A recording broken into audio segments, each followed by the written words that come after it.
Assalamualaikum warahmatullahi wabarakatuh. Apa kabar Bunda cantik, sehat dan bahagia selalu. Sebelumnya mari kita berselawat dan berdoa sesuai dengan keyakinan kita masing-masing. Jangan lupa like, subscribe, dan komen. Yuk, mari kita mulai petualangan kita hari ini. Selamat mendengarkan. Wan, ambilin buah semangka yang sudah diiris di kulkas dong. Sekalian buatin minuman lagi. Itu semua udah pada habis. Es buahnya masih, kan? Tanya Tante Ayu. Tente, Rani baru saja istirahat. Loh, masa disuruh lagi? Kan ada asisten rumah tangga, kenapa harus aku, sih? Rani mengelak. Dia baru datang 1 jam yang lalu, tapi pekerjaannya malah banyak sekali di belakang dari tadi. Alah, lagamu kayak nggak pernah kerja saja. Kamu kan anak pembantu. Pastilah bisa kerja seperti ini. Sudah sana ambil buahnya, jangan mau ongkang kaki saja. Tante Ayu mendorong tubuh kecil itu supaya melakukan apa yang diperintahkan. Rani pun hanya bisa pasrah. Mau melawan, tapi juga tahu tempat. Dia kemudian melangkah gontai dan menyajikan apa yang dimau oleh Tante Ayu. Selepas menyajikan makanan dan meletakkan nampan di atas meja makan, Rani hendak bergabung bersama suaminya di ruang keluarga. "Hah, Ran, mau kemana kamu?" Tanya Bu Marni mencegah sang menantu supaya mau berhenti. "Mau keluar, Bu, nyusul anak-anak di depan." Rani dengar Sasa kayaknya nangis. Sahut Rani singkat. "Alah, itu kan sudah ada si Hilman yang nenangin anakmu. Kamu sana Gi, buatkan teh untuk mereka. Bawain camilan sekalian buahnya lagi, ya. Itu yang di sebelah kiri, depannya Pak Leksa Songko sudah habis semua itu." Ucap Bu Marni memaksa. Sebagai anggota keluarga baru, Rani pun menurut. Meski sedikit menggerutu, namun dia tak kuasa menolak. Gan berdebat kali ini, mengingat dia baru bergabung dengan anggota keluarga ini 3 bulan lalu. Dengan langkah gontai, Rani pun mengarah ke belakang lagi. Walaupun sangat ingin mengambil Sasa putrinya supaya tak bertengkar dengan putra sambungnya, tapi dia memilih untuk tak menolak permintaan malampir ini, bukan? Baru saja Bu Marni berlalu, Ayu adik ipar ibu mertuanya itu mendekat dan menyodorkan anaknya ke arah Rani. "Wan, kamu gak sibuk, kan? Ini kamu gantikan diapers Jerry, ya? Kayaknya dia pap juga, deh. Sekalian kamu cebokin, aku mau ke sana dulu. Ada hal penting yang mau dibahas." Tutur Tante Ayu setengah memaksa. Rani hendak menolak. "Tapi, Tante, aku..." "Alah, jangan banyak bicara deh." Ayu menyeru dan memotong cepat. "Kamu nganggur, kan? Kalau tidak berbuat apa-apa, setidaknya bantu Tante dong. Masa mau nganggur saja di sini gak ada manfaatnya? Sudah kesini nganggur gak bawa apa-apa. Masa gak mau bantu lagi?" Cibir Ayu dengan nada sindiran. "Tante, tapi aku kan..." "Sudahlah, Ran. Kalau kesini cuma mau makan gratis, ya kerja dikit dong. Makananku enak-enak itu. Kerjalah sana. Nanti baru bisa makan enak." Sambar lila lagi seraya berlalu pergi meninggalkan anaknya. Ucapan dari tantenya itu seketika membuat Rani meradang dan mencelos. Membawa gula 2 kilo, mie instan 5 biji dan juga roti kering raw merah 3 bungkus dikatakan nganggur dan tidak membawa apa-apa. Tidak bisa melihatkah Tante Ayu saat itu? Rani tak habis pikir. Padahal, dia rela menyisihkan uang belanja yang tak seberapa dari suaminya itu hanya untuk membawakan gula 2 kilo dan juga beberapa makanan kering lainnya ke rumah sang tante. Sudah tahu dia memang miskin dan berekonomi rendah. Kenapa malah mengatai Rani seperti itu? Toh, tidak perlu dikatakan Rani pun sudah tahu. Apa memang karena derajat ekonomi mereka tak sama? Lantas Tante Ayunya itu selalu merendahkannya setiap kali bertemu. Entahlah, Rani hanya menurut. Dia lekas melakukan apa yang dimau oleh wanita cantik berusia 40 tahunan itu. Belum usai rasa kesalnya mereda, Rani yang hendak menuju ke arah belakang itu malah dikejutkan dengan kedatangan Pak Lex Sudiro, suami dari Tante Ayu yang saat itu membawa nampan ke arahnya. 6 gelas berisikan kopi sisa disodorkan ke arah Rani. Ini kamu bawa ke belakang, ya Wan? Sekalian cuci gelasnya, nanti mau dipakai lagi. Oh, ya. Siapkan camilannya juga. Itu kacang rebusnya sudah disiapkan, kan? Bawa keluar ya untuk camilan. Pinta lelaki seusia separuh abad tersebut. Rani hanya mampu mengurut dada.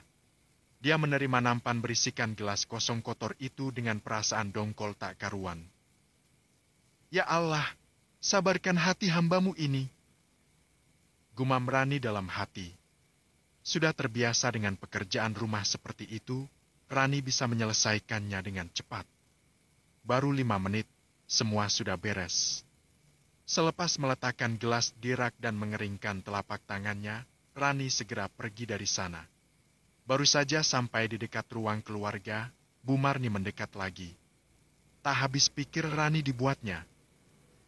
Mau kemana, Wan? Tanya wanita tua itu. Mau gabung sama Mas Hilman, Bu. Sasa sepertinya juga ingin bersamaku. Dia terlihat tidak nyaman di pangkuan ayahnya itu loh. Sahut Rani.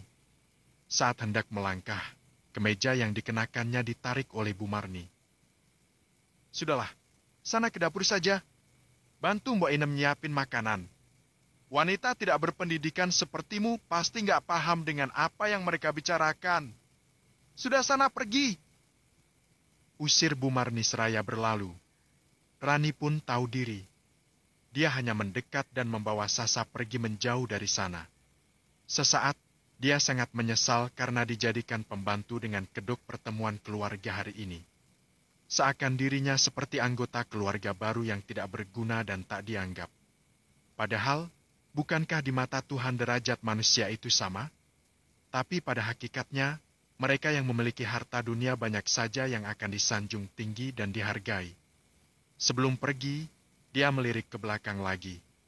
Banyak anggota keluarga dari ibu mertuanya juga diterima dengan tulus, tapi tidak dengannya. Yang membawa mobil dan juga bingkisan mewah saja yang diajak bercengkerama. Sementara hanya dirinya saja yang diabaikan. Hilman saja yang masih bisa bersantai dengan hahaha. Mungkin dianggap karena masih keluarga dekat. Ah, malang sekali dirinya keadaan ini. Mungkin suami dari Rani Larasati ini dianggap karena masih memiliki ikatan yang cukup dekat. Sedangkan apalah arti dirinya? Ingin sekuat hati menahan semuanya. Namun cairan bening nan asin itu menitik dari sudut netranya dan jatuh membasahi pipi. Nelangsa saat mendapat perlakuan yang tak menyenangkan karena dianggap miskin. Kita ke belakang saja, Sah, ayo makan dulu. Ucap Rani sembari mengelus rambut ikal milik putrinya. 10 menit kemudian, Rani diminta mengeluarkan makanan pembuka oleh Tante Ayu. Beberapa puluh mangkuk bakso disajikan Mbok Inem dan juga Rani di atas karpet. Begitupun dengan es buah segar dan juga buah semangka sebagai pelengkap. Kenapa malah duduk di sini? Sana pergi ke belakang saja. Kerjaan masih banyak itu, Wan. Bisik Ayu yang tak rela jika wanita seperti Rani ikut bergabung bersama. Tante, Rani hanya mau bergabung saja kok. Gak bakal ganggu juga. Ucap Rani sedikit kesal. Dia juga butuh istirahat dengan meluruskan kaki. Sudahlah, sana ke belakang. Minta Mbok Inem bakso untukmu dan juga Sasa. Pasti kalian jarang makan bakso daging sapi, kan? Kakek Ayu menghina. Minta bungkusin Mbok Inem sekalian untuk dibawa pulang. Kami buat banyak kok kemarin. Sudah sana. Jangan ke sini. Mengganggu pemandangan saja. Kamu itu nggak selevel sama kita. Usir Ayu lirih seraya menjorokkan tubuh Rani supaya menjauh. Mengganggu pandangan? Selevel? Rani melirik ke arah pakaian yang dikenakan. Rapi, meski pakaian biasa dan terlihat sederhana. Tapi, tak mau menyanggah dan membuat keributan. Lagi dan lagi, Rani dipaksa sadar diri kali ini. Dia mengurut dada kembali dan memilih pergi. Mungkin tampilan lusuhnya tak pantas duduk berdekatan dengan anggota keluarga dari pihak ibu mertuanya itu. Hatinya terasa sakit dan tercabik-cabik saat kalimat demi kalimat pedas dilayangkan oleh Lila kepadanya. Apa juga katanya? Tidak pernah makan bakso? Rani mencelos seraya membawa langkahnya menjauh. Ia lantas duduk di meja makan dan mendudukkan Sasa pada kursi kayu.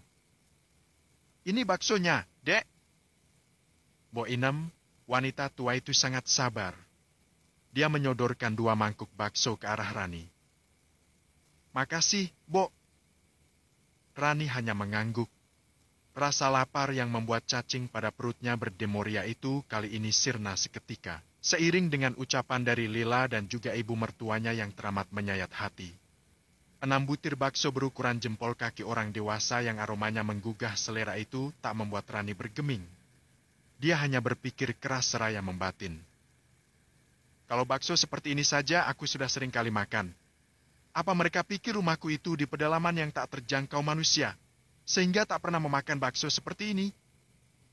Tanya Rani dalam hati. Ingin abai, namun saat melihat Sasa kesulitan memakannya, Rani pun membantu putrinya. Apalagi makanan itu tidak habis, terpaksa 2 butir bakso itu dikunyah dan juga ditelannya untuk sekadar mengganjal perut. Dek, kamu di sini ternyata?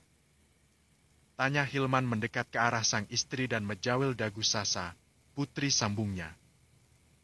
Kenapa tidak ke sana dan gabung sama yang lain tadi? Mas lihat dari tadi, kamu malah pergi. Lanjutnya. Iya, Mas. Aku makan di sini sama Sasa tadi. Jawab Rani. Meski rasa sakit mendera hati, tetapi dia tak akan mengadu kali ini. Biarlah dihina dan direndahkan oleh keluarga suaminya. Yang terpenting dia tak bermasalah dengan Hilman sedikit pun. Duh, anak ayah sudah pandai makan sendiri. Nanti sama Kak Ansel beli es krim, oke? Tanya Hilman kepada putri tirinya. Oke, ayah. Jawab Sasa cadel. Maklum, balita itu baru berumur 3 tahun. Kendati anak tiri, Hilman sebenarnya baik kepada Sasa. Oh, ya sudah, Dek. Aku ke sana dulu, ya? Dipanggil Pak Alex Sudiro itu. Ucap Hilman. Sebelum berlalu, lelaki itu mengusap rambut Sasa dan tersenyum ke arah istrinya. Ya, Mas. Rani mengangguk tipis. Dia sudah tidak tahan berada di sini sebenarnya. Saat baru beranjak dan hendak membersihkan mangkuk kotor bekas bakso, Rani mengarah ke depan. Hendak pamit pulang dulu karena tak nyaman. Tapi, ibu mertuanya malah datang tergopoh lagi. Ran, habis ini kamu bawa piring-piring ini ke belakang, cuci sekalian. Bu Marni memerintahkan anak menantunya sembari menyodorkan piring kosong ke arah sang menantu. Loh, kok aku sih, Bu? Bukannya di rumah ini ada asisten rumah tangga satu lagi, ya? Tanya Rani lagi sedikit menolak. Dia harus melawan kali ini. Bo Inem hanyalah tukang masak. Lagi pula, wanita tua seusia Bu Marni itu pasti kelelahan kalau harus mencuci banyaknya piring kotor ini. Ada, tapi dia sedang beli sesuatu ke minimarket. Tadi diminta Tante Ayu. Jadi, kamu saja yang bantu-bantu cuci piring sekarang. Adalah itu nanti uang ganti jasa cuci piring dari Tante Ayu kamu. Kamu kan pengangguran, lumayan bisa menambah pemasukan suami. 50.000. Loh, gede itu, Wan.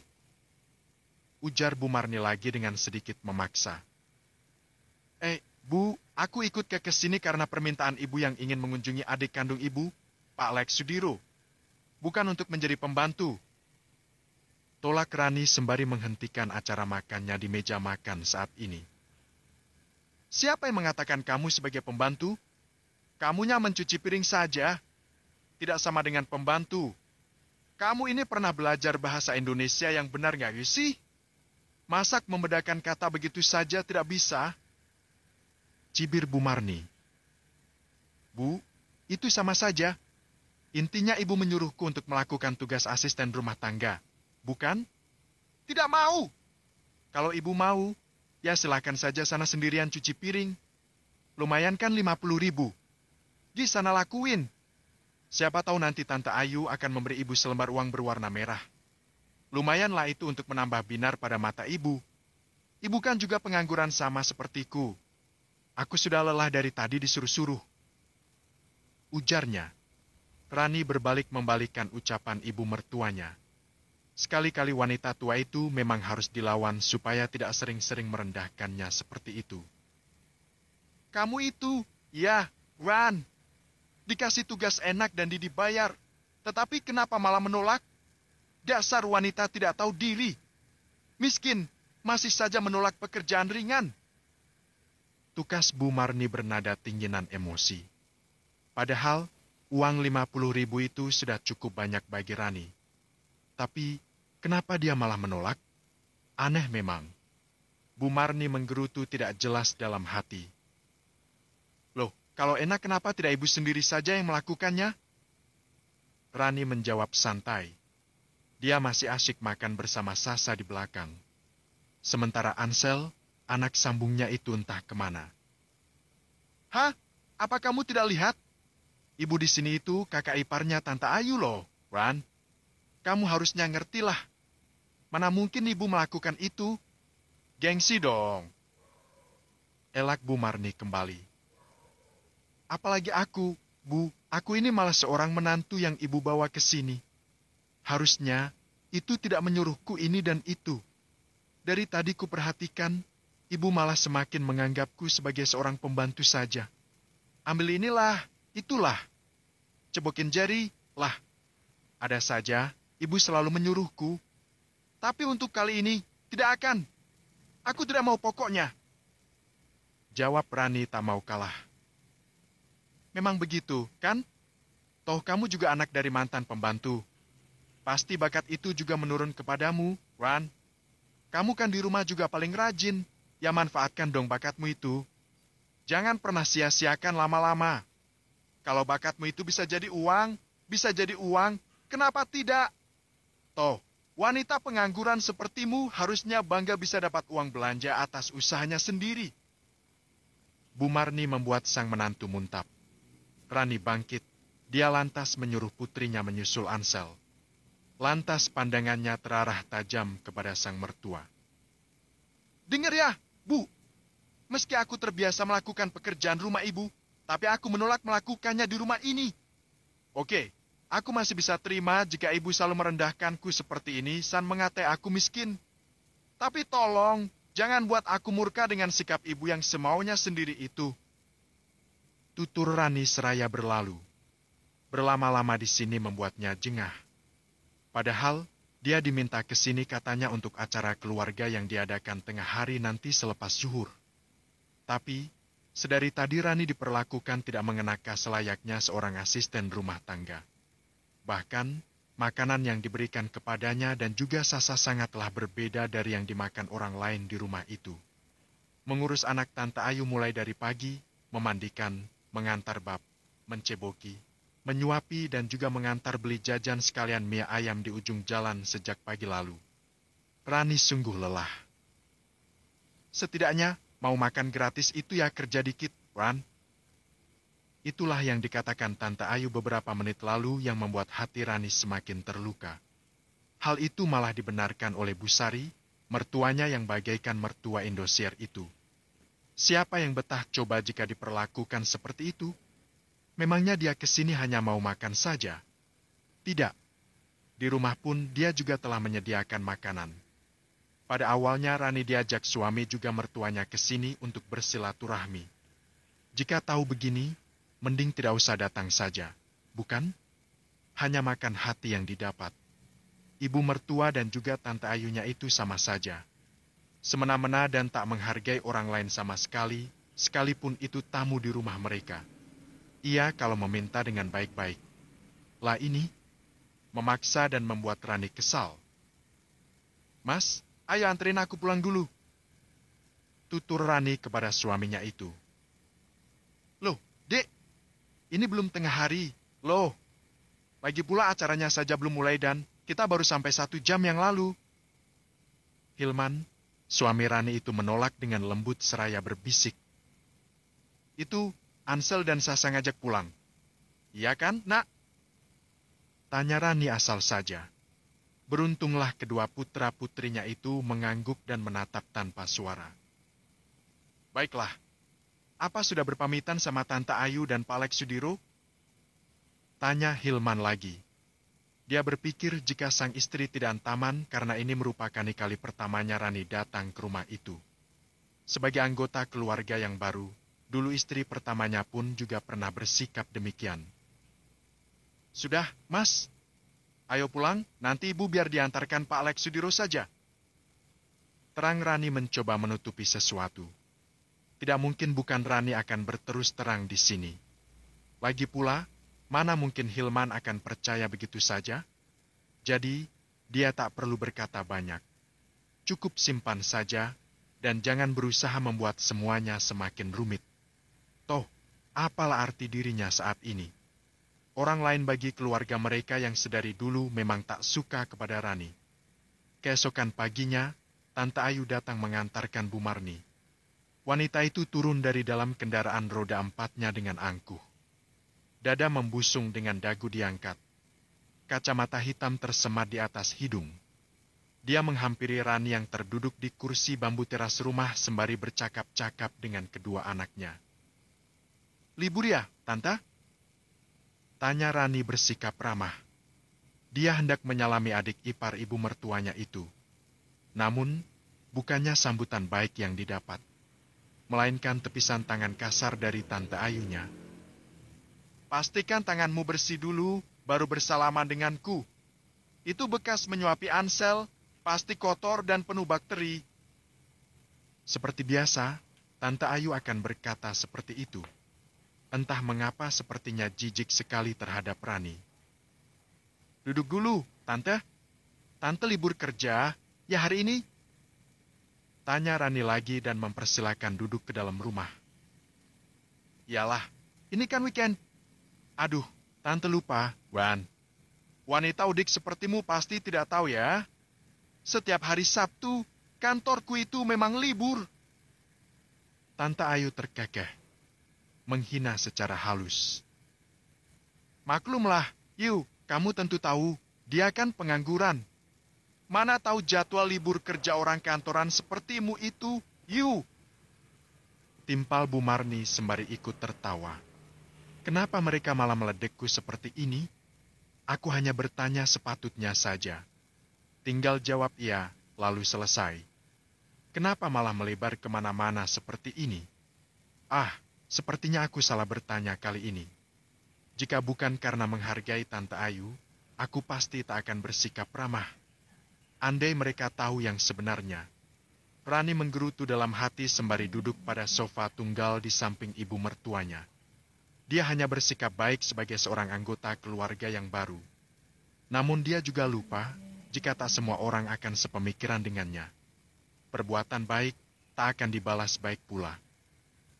Dan ingat juga, Wan, sebagai seorang istri, kita harus bisa menjaga penampilan. Jangan badan terus digedein. Muka itu juga harus glowing dan juga terawat, seperti aku ini biar putih dan bersih. Ujar Tante Ayu lagi. Muka putih tapi leher kok hitam. Cih! Ujar Rani mencibir. Kamu berkata apa tadi? Tanya Tante Ayu lagi. Tidak ada. Itu kambing hitam milik tetangga suka makan bayam. Rani menyahut dan membelokkan arah pembicaraan. Nah, itulah gunanya punya penghasilan sendiri. Yuk, kalau punya uang sendiri kan bisa beli apa yang kita mau. Bukannya bisanya meminta kepada suami terus. Bisa bongkok itu suami diminta ini dan itu. Jadi, bangga pasti ya punya penghasilan sendiri. Ucap Bu Marni memuji adik iparnya seraya mencibir Rani. Matanya natap Rani, sementara bibirnya berkata hal-hal baik kepada Ayu. Rani pun sudah tahu jika itu merupakan cibiran yang dilayangkan ke arahnya. Namun, dia tak ambil pusing. Karena tak pantas, singa sepertinya meladeni anjing liar seperti mereka. Chapter kedua. Beberapa hari setelahnya, Bu Marni mencak-mencak kembali saat waktu masih menunjuk ke angka 8 pagi. Wanita tua tersebut berkacak pinggang dan membolak-balikan makanan di atas meja makan. Tahu, tempe? telur, sayur bening, sayur esiam, sambal. Udah itu mulu yang kamu masak, Ran. Gak bosan emangnya? Bisa-bisa ibu bisulan ini, telur mulu. Pagi telur, siang telur, malam telur lagi. Bu Marni, wanita berusia senja tersebut menggerutu tidak jelas kepada menantunya. Tapi ibu selama 3 bulan ini gak bisulan kan? Tanya Rani yang hanya dicebiki bibir oleh Bu Marni. Cih, beginilah menantu tidak punya adab sama orang yang lebih tua. Selalu saja membantah jika diingatkan dan dinasehati. Pasti tidak pernah diajari sopan santun selama hidupnya. Bu Marni tampak menggerutu. Asal ibu tahu, ya, aku menjawab karena benar. Uang jatah belanja hanya 30.000 sehari.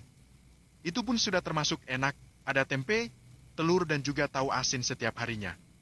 Makan pun 3 kali dengan menu yang berbeda meski sederhana.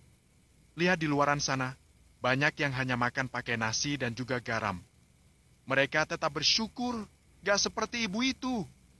Tinggal makan saja kok kebanyakan protes. Tidak memberi uang belanja kok minta yang aneh-aneh. Ibu itu bisa mikir gak sih? Ucap Rani sembari menyuapi putrinya yang baru saja berumur 3 tahun. Bukannya kamu diberi 50.000 untuk jatah 1 harinya? Bisalah itu beli daging ayam kek, sapi kek. Biar semua orang di rumah itu ada gizinya. Tuh lihat, Hilman sampai kurus kering begitu karena menikahimu dan membiayai anak udikmu itu. Bu Marni masih tidak ingin menyantap makanan yang berada di hadapannya. Dia malah menghina anak Rani yang bernama Sasa. Ibu ini tidak pernah lihat? Mas Hilman memang sudah perawakannya begitu. Bu, dia tinggi, makanya berat badan 70 juga kelihatan segitu aja. Dan satu lagi, aku tidak terima ibu mengatai anakku dengan anak udik. Tuding Rani tak mau kalah. Dia juga meninggikan intonasi suaranya. Menantu zaman now gitu loh. Jangan sampai tertindas dengan mertua yang seperti di sinetron ikan terbang begini. Tidak zaman. Kalau tidak salah, ya lawan. Kenapa harus takut? Sudah. Itu uang 50.000 kan jatah belanja? Bisalah itu belikan daging ayam 1 kilo. Sana beli, ibu juga mau makan enak, ayam kecap kayak di iklan TV itu. Supaya bisa posting makanan dan dipamerkan ke media sosial. Ujar Bu Marni. Iya bisa. Tapi ibu kan juga tahu, 1 lembar uang berwarna biru itu harus dicukup-cukupkan dalam 1 hari. Satu lagi, anak-anak juga butuh jajan. Lagi pula, ekonomi sulit kok mau gaya-gayaan pamer di media sosial. Ngaca deh, Bu, miskin ya miskin saja. Jangan sok sosialita tapi maksa. Sakit hati kalau ibu tidak bisa mengimbangi teman-teman ibu yang memang soes itu. Rani menjawab dengan nada ketus. Halah, jajan anak paling juga 5.000. Alasan saja kamu itu, Ran. Dengar ya, Ran. Ibu itu memang sosialita. Lihat ini, gelang banyak. Kalung, cincin dan juga emas batangan ada. Kamu, mana punya? Cincin saja 1, mas kawin pula. Iri ya? Bilang bos. Ujar Bu Marni tertawa. Iri? Cih, mana ada iri? Aku bukan seperti anak kecil yang hanya melihat begitu saja iri. Gelang emas banyak, punya cincin dan juga kalung emas kok hanya mau makan ayam kecau saja ngemis sama menantu. Idih, malu-maluin aja. Bu, atau jangan-jangan perhiasan ibu itu imitasi ya? Cuma gaya tapi nggak bisa dirupiahkan? Idih, malu dong. Rani terkekeh. Dia hanya menduga demikian. Jika benar, tentu ibunya akan marah. Jika tidak, ya pasti marah juga. Pasti itu. Tidak salah lagi. Memang kerjaan Bu Marni kan hanya marah-marah. Apalagi memangnya, dia pasti tidak terima jika dihina begitu. Padahal sejatinya, Bu Marni selalu menghina Rani. Ini emas asli. Gemerincing 4 gelang ditunjukkan ke arah Rani. Kalau asli, ya jual sana 1 gram buat beli ayam 5 kilo. Bisalah itu buat stok ibu. Ibu saja, aku nggak usah. Rani berkata demikian. Toh, kali ini jika memberi makan Ansel dan juga Sasa dengan Ayan, dia bisa membeli seperempat. Hanya untuk mereka dibuat sop tanpa sepengetahuan ibunya. Untuk dirinya dan juga Hilman sang suami hanya sesekali jika makan di luar. Itu pun kadang saat pulang juga membawakan ibunya nasi ayam geprek 1 porsi. Memang antara Hilam dan juga Rani sudah bersepakat untuk hidup hemat. Kebutuhan anak-anak mereka sangat banyak. Tidak mungkin menghamburkan uang hanya untuk makan enak setiap hari. Mereka juga harus punya tabungan. Apalagi, Ansel sebagai anak bawaan Hilman sudah masuk ke taman kanak-kanak. Tentu butuh biaya setiap bulannya. Begitupun sama halnya dengan Sasa yang masih membutuhkan diapers untuk setiap hari. Toilet training yang diajarkan Rani masih belum bisa diterapkan oleh anak itu. Enak saja. Ini itu investasi masa depan untuk ibu kalau butuh. Bu Marni menyembunyikan tangannya di bawah meja. Butuh pamer doang, kan? Cibir Rani. Atmosfer pada rumah berukuran 9 kali 12 meter persegi ini sangat panas membara. Bu Marni tak menjawab. Hanya menatap sengit. Ya sudah. Kalau tidak mau, ya jangan protes dong. Makan saja apa yang ada. Gitu kok repot. Sinis Rani mencibir. Makan sana, gak makan ya sana. Peduli amat. Toh, kalau habis ngomel, itu makannya Bu Marni juga pasti habis 2 piring dengan lauk seadanya. Ayolah, Ran. Itu 50.000, bisalah beli ayam setengah. Jajan anakan bisa 5.000 saja. Cukup itu sehari. Ujar Bu Marni merengek seperti anak kecil. Rani menoleh ke arah ibunya. Apa kata ibu? 5.000 cukup. Uang segitu hanya untuk jajan 1 kali untuk Sasa dan juga Ansel. Kalau sehari mereka bisa jajan sampai 4 kali, ya habis uangku. Bu, mana mungkin bisa membeli daging ayam? Apa ibu tidak tahu harga 1 kilo daging ayam itu di pasar sana berapa? Tanya Rania geram. Halah, palingan juga 30.000. Anak-anak itu juga butuh gizi yang seimbang. Harus banyak-banyak makan daging supaya pintar tidak bodoh seperti kamu ini. Udah malas, nganggur di rumah, ngabisin uang suami. Beban keluarga.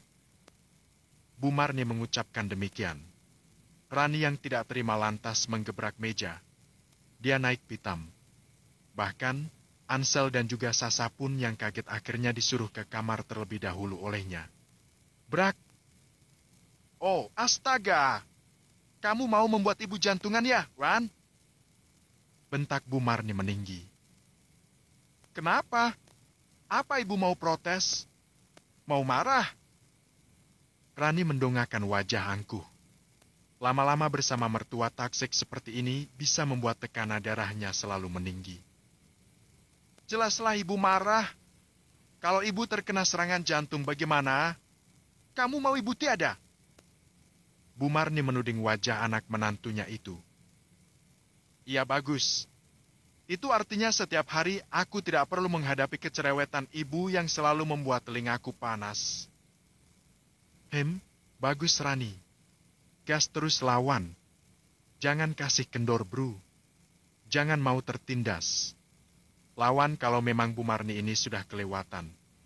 Pantas saja anak menantunya yang lain tidak betah tinggal di sini. Memang kayak mercon begitu mulut ibu mertuaku, gerutu Rani dalam hati. Dasar menantu durhaka. Memangnya ada yang salah dengan perkataan ibu? Bukannya benar ya jika kamu saat ini memang pengangguran, tidak punya pekerjaan dan hanya lontang-lantung di rumah? Tidak punya penghasilan dan hanya meminta uang saja kepada suami? Harusnya malu, mantan istrinya Hilman saja dulu tidak begitu. Cih! Cibir Bu Marni dengan gaya bibirnya yang merot seperti orang terkena stroke. Mohon maaf sebelumnya jika aku tidak sopan kepada ibu. Tapi, apa kedua mata ibu itu tidak bisa melihat jika aku mempunyai 2 balita yang harus kuurus setiap harinya? Jadi, bagaimana aku harus bekerja? Emangnya ibu mau menjadi babysitter? Tanya Rani mencoba meredam gejolak amarah yang membumbung tinggi. Rani menjeda ucapan. Dia tidak terima dong kalau dihina begitu. Bu Marni pikir dia akan menangis seperti menantu di Indosiar begitu. Hah, tidak semudah itu Ferguson. Kalau ngasuh Ansel saja tidak apa-apa karena dia merupakan cucuku sendiri. Tapi untuk mengurus anakmu, Sari dari Strawberry, ya, Ran, Ibu ogah. Punya anak kok nakal begitu. Mana betah ibu mengasuhnya? Bisa stres ibu lama-lama. Mana Sasa itu anaknya nakal sekali. Kalau ibu jadi kamu, pasti ibu masukkan lagi ke perut. Tidak usah dilahirkan juga tidak apa. Merepotkan. Jawab Bu Marni tetap pada pendiriannya yang ingin menang sendiri. Rani melongo dengan dada bergemuruh. Apa katanya? Masukkan ke dalam perut lagi? Tidak waraskah ibu mertuaku ini? Ibu itu yang ingin kumasukkan ke dalam perut bumi. Tenggelamkan ke palung Meriana dan hilang dari peradaban. Atau kutelan mutilasi saja dan isi kepalanya kutelan bulat-bulat supaya berhenti mengoceh. Tuhan, hapuskan jiwa psikopatku ini. Batinnya sembari menarik napas dalam dan menghembuskan kasar. Nah, itu ibu tahu. Makanya jangan menyuruhku bekerja untuk membantu perekonomian Mas Hilman saat ini. Toh, setiap bulannya kita juga tidak pernah kekurangan. Jawab Rani mencoba mengatur napasnya supaya tidak kelepasan berbicara. Apa katamu? Tidak pernah kekurangan? Ini itu kurang banyak, Rani. Sudah makanan yang kamu masak tidak pernah enak, kok masih bisa bilang tidak pernah kekurangan? Helu. Dulu Salah juga memiliki anak bawaan sepertimu. Tetapi dia juga bisa tuh nyambi bekerja. Dia menitipkan anaknya kepada ibunya di kampung. Jadi, dia bisa bekerja dan membantu perekonomian keluarga. Hilam hidup enak, gemuk dan juga terawat. Tukas Bu Marni bergaya seperti artis yang trending di tahun 2015 itu. Prila Latuconsina. Masih kurang mana kala menghina dan juga membandingkan kedua menantunya. Bu Marni mengimbuhi. Tidak seperti kamu. Sudah tidak berpendidikan, tidak berpenghasilan, dan juga tidak berguna sama sekali. Brak. Rani menggebrak meja untuk kedua kalinya sambil berdiri. Sampai-sampai wanita tua itu melonjak kaget. Oh, jadi ibu pikir aku tidak berguna sama sekali? Apa ibu itu sedang tertidur lelap, sehingga tidak melihat apa yang aku kerjakan setiap harinya? Ibu tahu sendiri kan? Dari pagi aku memasak, menyapu, mencuci piring, mengepel dan mengurus semua pekerjaan rumah sampai mencuci baju ibu sendiri. Buka matanya lebar, jangan lihat totok saja bisanya. Cari kesalahan mulu ibu itu. Saat ibu mertuanya hendak menyela, dia membentak. Diam! Jangan menyelaku terlebih dahulu. Bahkan, ibu itu yang sejatinya cuma pengangguran kelas kakap, cuma scroll tok-tok dan bergaya seperti nenek sosialitas sehari-hari dan pamer sana-sini. Tapi nyatanya apa? Tidak sesuai keadaan. Cih, sok doang kaya. Gaya elit, ekonomi sulit. Cibir Rani tak mau kalah. Jika ibu mertuanya bisa menghujam belati tajam tepat ke jantungnya, bukankah dia juga bisa menyayat habis hati mertuanya itu menjadi kepingan kecil? Luka karena benda tajam bisa akan cepat hilang dan hanya meninggalkan bekas luka. Tapi, luka karena ucapan tak akan pernah hilang dari hati kecilnya. Malah semakin membekas dalam hati dan menyebabkan rasa sakit yang tak pernah tersembuhkan lagi. Bu Marni tampaknya tidak terima. Dia juga turut terhenyak. Kamu berani ngatain ibu, Wan? Iyalah. Rani juga tidak terima ibu hina seperti itu. Makanya, kalau tidak mau dihina, ya jangan menghina dong. Rani turut berkacak pinggang. Tahu pada kenyataannya, ibu itu wanita paling male se-dunia. Harusnya kedua mata ibu itu terbuka lebar. Haruskah aku mengatakan jika pekerjaan rumah itu lebih banyak daripada apa yang ibu bayangkan? Kalau hanya bekerja pabrikan seperti Mas Hilman saja, aku juga bisa. Bentak Rani dengan dada bergemuruh hebat. Dia murka sejadi-jadinya kali ini. Jangan menyela dulu. Coba ibu pikir. Apa Mas Hilman bisa menjadi wanita sepertiku? Di mana dari subuh buta hingga pukul 10 malam tidak hentinya mengurus pekerjaan rumah? Semua itu melelahkan, Bu. Memang sudah seharusnya tugas seorang istri itu di rumah. Kalaupun membantu perekonomian keluarga dengan cara bekerja, itu pun hanya ada beberapa juta dibandingkan sekian ratus juta ibu rumah tangga sepertiku. Mereka bekerja karena ada orang lain yang mengurus anak-anak mereka di rumah. Sementara ibu, mana mau mengurus anakku? Nangis saja ibu biarkan. Kok nyuruh aku bekerja? Bisa kelaparan dan terkena busung lapar anakku nanti. Rani muntap. Dia meninggikan suara di depan ibunya sembari menatap sengit. Tapi mereka berpenghasilan tinggi. Seandainya menitipkan anak kepada anggota keluarganya, tentu saja itu tidak gratis. Kamu bisa menitipkannya kepada ayahnya Sasa. Bisakan supaya tidak merepotkan saja di sini? Suntuk ibu melihat anakmu itu.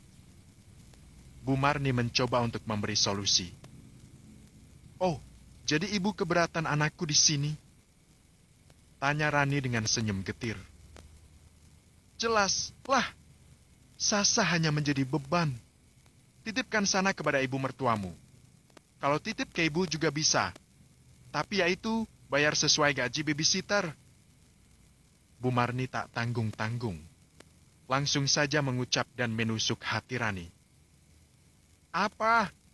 Jadi maksud ibu aku harus menitipkan anakku kepada ibu, lalu ibu menggaji ibu setiap bulan. Begitukah maksudnya? Tanya Rani tak mengerti lagi. Dia menggeleng dan mengumpat dalam hati.